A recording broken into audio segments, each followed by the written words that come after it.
On almost every rail car we have, there are of course handles to hold on to get easy in and out, of course. Like for example on this one and also on this one.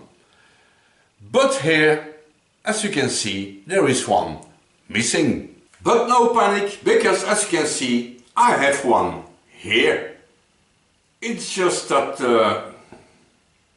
there is of course a problem.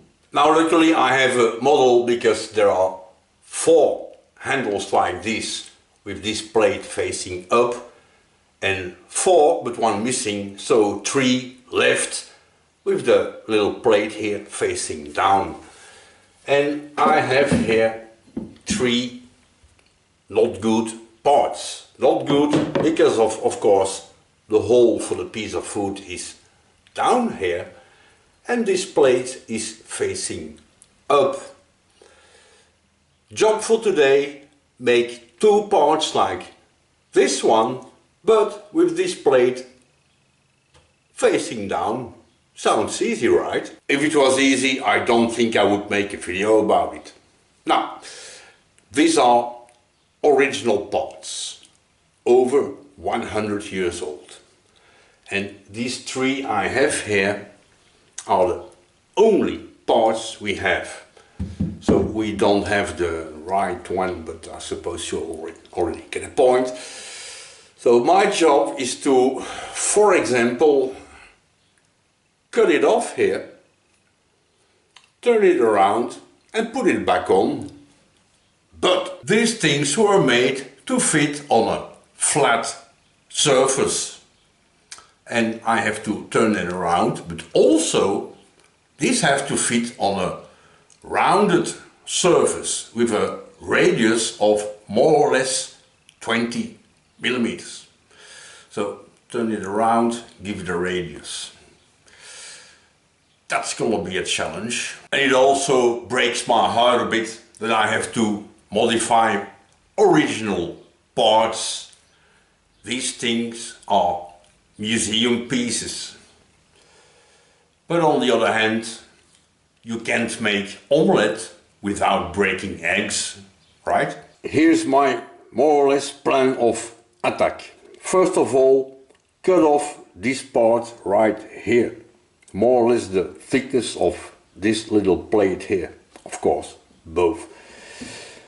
And then give this part, this will be just a stud, give it a radius.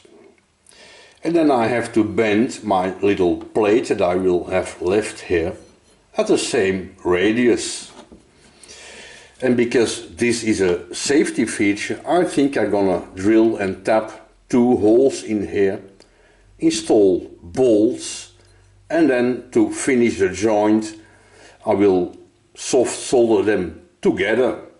So the solder will not really hold the part together, but it will close the gap that will exist between 2. Now this is gonna be a little bit of a work holding challenge because on these parts nothing is straight. There is a weird kind of bend in here, and then this ball is not round and this is not parallel and this isn't parallel either. And but let's think of one problem at a time. First, cut off. Because I have to hold it here on this ball in my broken jowl thing. To prevent it from spinning, I installed a piece of wood behind here. That seems to hold. And then thickness looks more or less good. Let's go for it.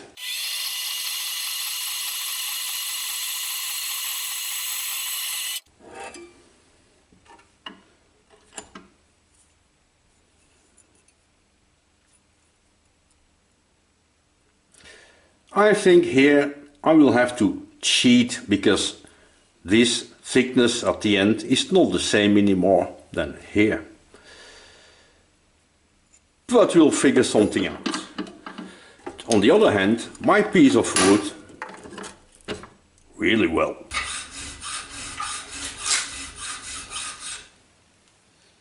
Of course, I could set it up in the shaper and make parallel in the machine.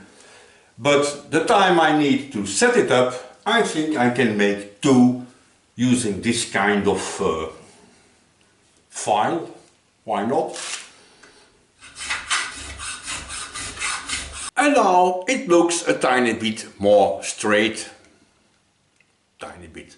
Now I have maybe a solution to give this thing a radius of 20 millimeter.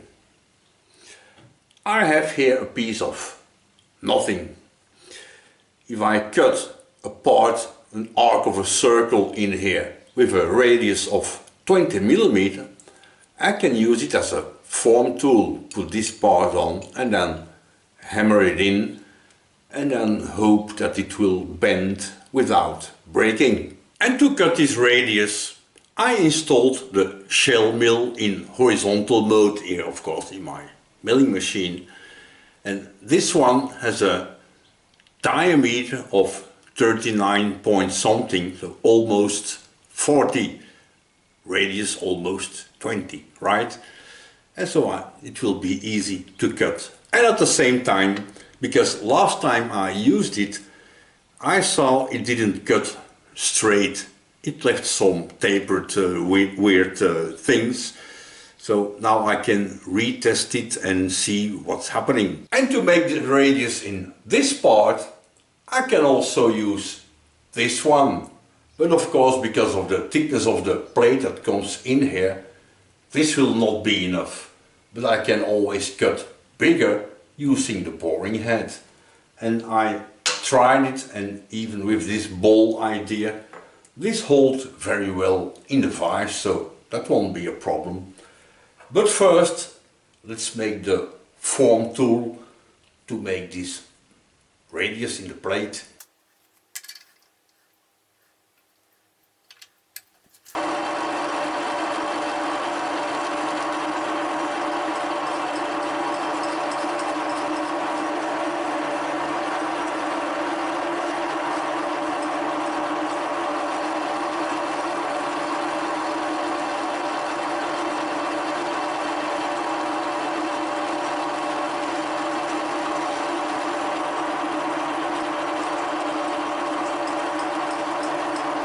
Because my body is here in the workshop, but my mind is already on vacation, I didn't think far enough.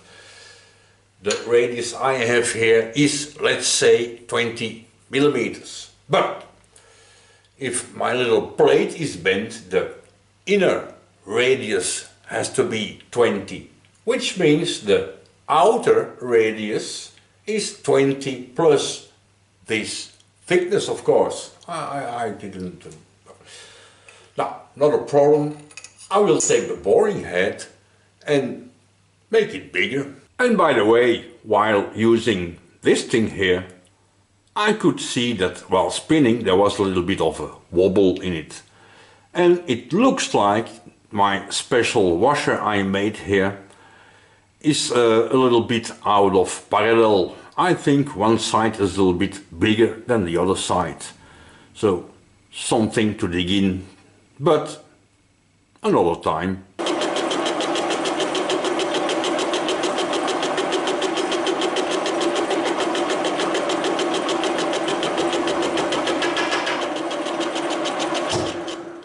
Oops. What's happening?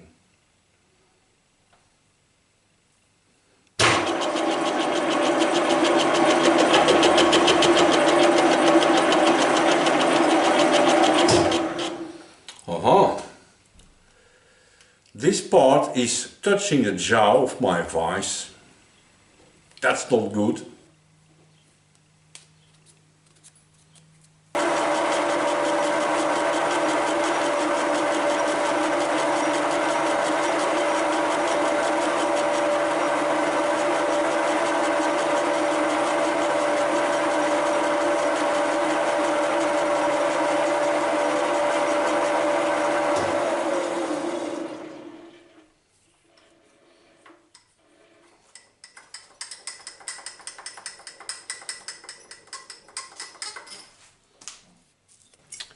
The surface finish isn't great. But of course this is a tool I'm making. It's made to beat the crap out of it, so the surface finish doesn't matter much. And all I had to do to make it work is to raise my part a bit. And of course that's where I lost my zeros. That makes sense, right? And because this is a imperial boring head, I'm not really familiar with imperial, and to make it easy I made a little gauge, 20mm radius plus 6 for of course the thickness of a plate, 26, and now it fits. Right, let's see if it works.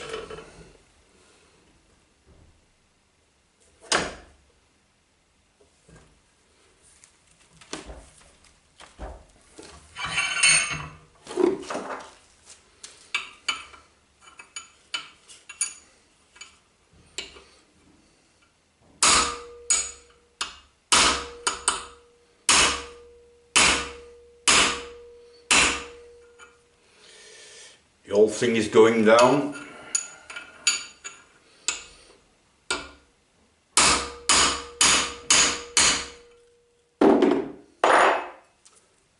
I'll be back. I installed two anti-escape studs here that I suppose after using they will not work anymore, but whatever.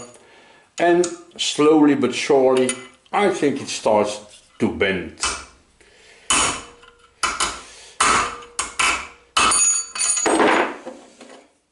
But it's hard work. So maybe if I can anneal this thing. Always useful to have a hook in the ceiling.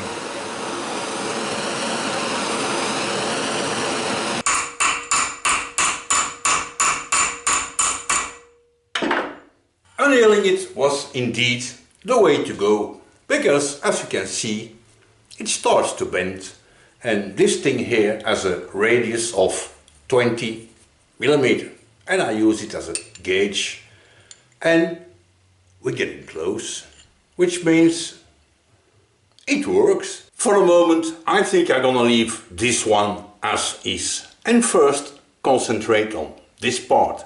Of course this needs this radius to fit in here together in this direction.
To hold these two parts together before soldering, I think it will be easier if they are already drilled and tapped and then bolted together.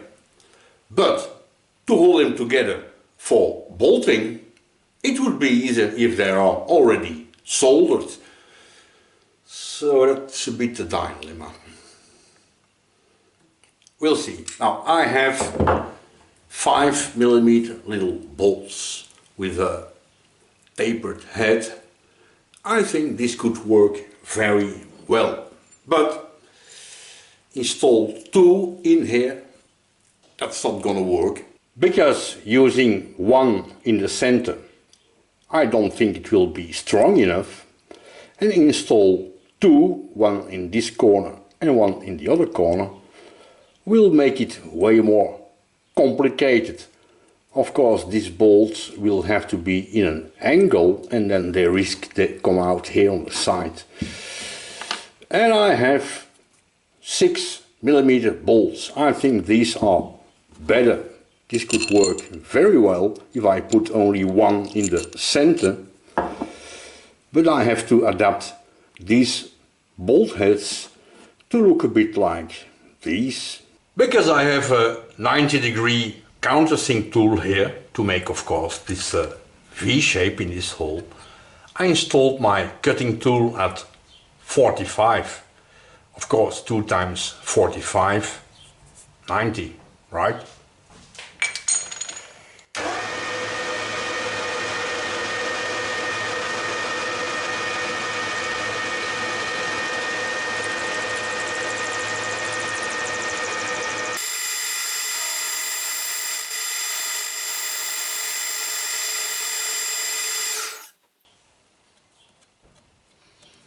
I think I'm gonna cut off this hex shape and then make a slit in it.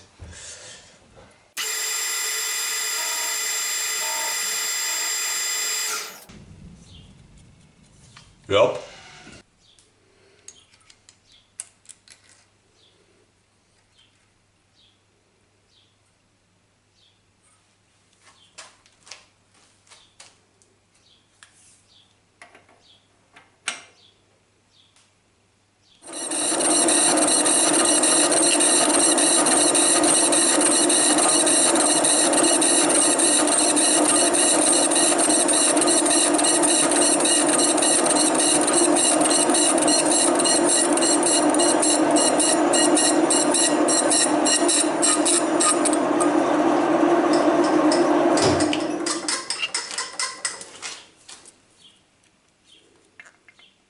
That will work.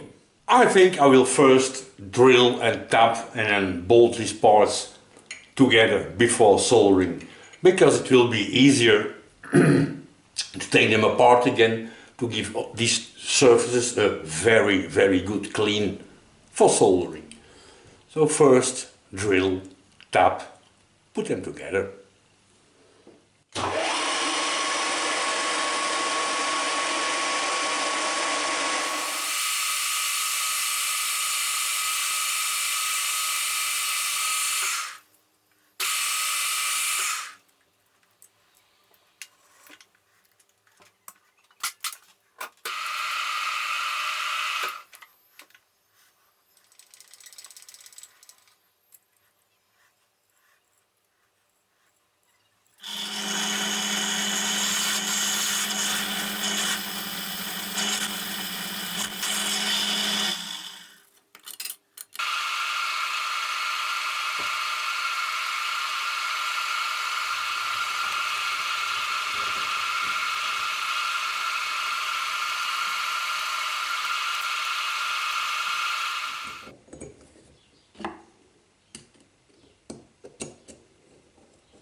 And this is where we are so far.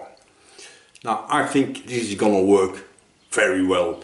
All I have to do is clean it up a bit and then give it a touch of file to make a better fit, because there's a little bit of gap in this one and also in this one, but that will be an easy fix. And if that's done, soldering.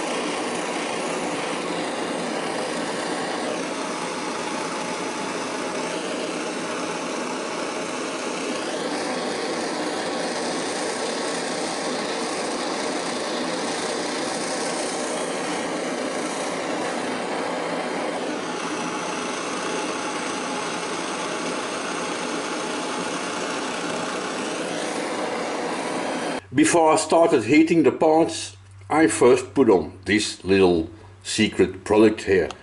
This is what we use to solder copper pipes in the plumbing world, you know. And then heat them up, of course, heat it up. And when it's hot, it's of course the part that will melt the solder and not the flame. And this is a solder used by electricians.